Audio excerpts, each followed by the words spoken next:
विद्यार्थी मित्रांनो, तुमचं काही ठरलंय का? कारण सध्या 11वी आणि 12वी सायन्समध्ये शिकत असलेल्या विद्यार्थ्यांच्या मनामध्ये आपल्या करिअरच्या बाबत काही प्रश्न तयार झालेत. आणि हे जे काही प्रश्न आहेत त्या प्रश्नामध्ये मी नीट देऊ की एमएसटी सीईटी देऊ, मी जेडब्ल्यू ची परीक्षा देऊ की त्या ठिकाणी एमएसटी सीईटी ची परीक्षा देऊ, मी एनडीए ची एक्झाम देऊ की बीएससी नर्सिंगला जाऊ, आणि मी लॉ घेऊ की प्लेन बीएससी करू, की मी पॅरामेडिकल कोर्सेसला जाऊ की बीएससी नर्सिंगची सीईटी देऊ.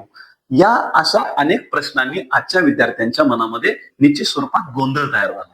आणि जर मी पर्टिक्युलर कुठली एकच परीक्षा दिली तर माझ्या हातून करिअर तर निसटणार नाही, तर मी करिअर पासून वंचित तर राहणार नाही, ही भीती आज विद्यार्थ्याच्या मनामध्ये आहे. मग अशी जर गोंधळलेली परिस्थिती असेल तर मला असं वाटतं आता आपल्या विद्यार्थ्याच्या काही गोष्टी ठरल्या पाहिजे. म्हणजे काय, की माझ्या करिअरच्या बाबत माझं ड्रीम कोर्स कोणता, त्यानंतर माझी ड्रीम कॉलेज कोणतं, त्यानंतर माझी ड्रीम सिटी कोणती, आणि मग यामध्ये ड्रीम कोर्स साठी plan A, plan B, plan C, त्यानंतर ड्रीम कॉलेज साठी सुद्धा plan A, plan B, plan C, आणि तसेच ड्रीम सिटी साठी सुद्धा plan A, plan B, plan C. असा जर आपल्या प्राप्त क्षमतेनुसार किंवा आपल्यात असलेल्या गुणवत्तेनुसार आपण जर परीक्षेला सामोरं गेलो आणि त्यात निश्चित स्वरूपात चांगलं यश आपण मिळवलं तर मला असं वाटतं आज आपण ठरवलेल्या तुमचं ड्रीम कोर्स, ड्रीम कॉलेज आणि ड्रीम सिटी पर्यंतचा पोहोचण्याचा जो काही तुमचा हा शैक्षणिक प्रवास आहे तो निश्चित स्वरूपात आजपासून सुरू झालेला असेल. धन्यवाद.